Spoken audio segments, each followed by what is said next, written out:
Hello everyone, I hope you're doing well. Today's brief lesson will be about American literature, starting from the colonial period, which is basically the start of American literature.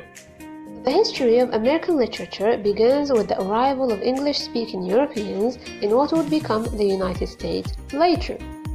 It emerged from the original US colonies during the period from 1607 to the late 1700s and was largely influenced by British writers. It was basically an interesting mixture of travel accounts and religious writings produced mainly by these immigrants from England. The early American literature was mainly made of journals, travel logs, historical records, letters, elegies, etc. In other words, it was mainly about human experience. However, all imaginative writings were banned in the colonies.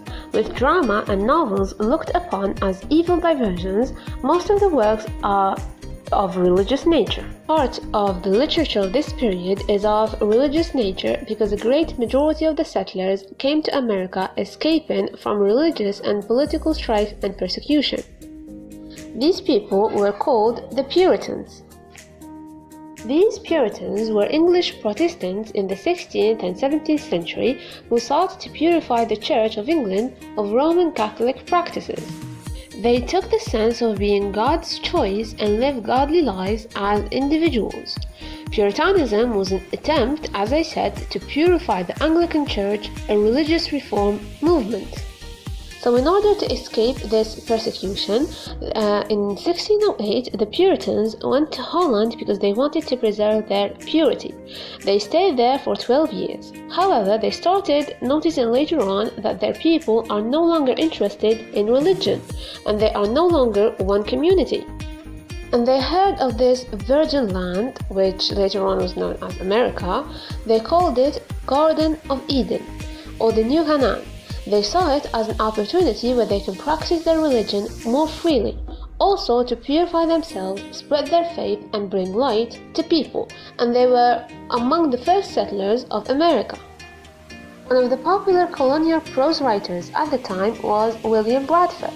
He was one of the separatists who went to Holland first, then the New World. He worshipped Calvinism, which is a movement developed by the German priest John Calvin. He believed that he created the spirit of Puritanism and he created what he thought to be the real Christian faith. It was based on natural heritage, which means that since Adam sinned, it means all humanity is a sinner. All our actions are bad except the elected people. Second, the elected people, they are God's elect, they are chosen by God, they were saved by God, so they had God's grace. The third point, which is predestination, and it means that before one was born, it was determined if he went into heaven to be chosen by God. William Bradford was one of the crew on the Mayflower ship of the Puritans going from Holland to the New World. He was the one who wrote the travel of the pilgrims from the time they set sail for the new land to their landing on the coast of America in 1620. We also have the sailor John Smith, who went to the New World escaping from his abusive father. He set sail to the New World with his crew. He embarked there. He was not very liked by his people because he was poor. However, John Smith wanted to settle permanently in the New World. But John knew how to survive with the help of the natives, Indians. He believed he was superior to the Indians, but still, he collaborated with them. He became one of the 7 council members at the time. John Smith started the first notion of the American dream, which means that he was poor and he started poor, but he worked very hard and he became president of Jamestown.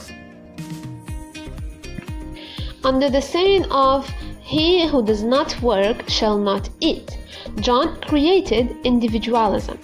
One must work for himself to get higher. He is the best representative of the American culture. Americans reproduced everything that he did. He is the best example of the American dream. He described the truthful accounts of his adventures in A Description of New England, 1616. John Winthrop, who was governor of a colony, Massachusetts, shared the same beliefs as Bradford. He set sails and on a ship called Arbella, where he said, "The eyes of the people are upon us and we must be a city upon a hill." He was the first who gave the idea of American exceptionalism. America is special, everyone should follow America.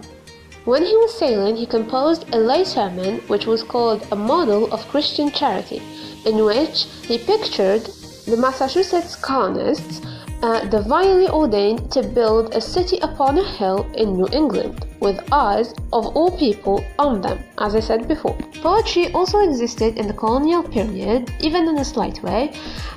The first notable poet of the colonial poets in American literature, we have Anne Bradstreet. She was America's first notable poet. She captured the colonial experience in verses in her collection of poems, The Tenth Muse Lately Sprung Up in America, which is reflective of her own pity. That was it for today's video. I hope you found it useful. It was a little explanation, or let's say a little introduction to the colonial period concerning American literature. If you have any questions, please comment down below. I will answer every question. Thank you for watching. Have a nice time.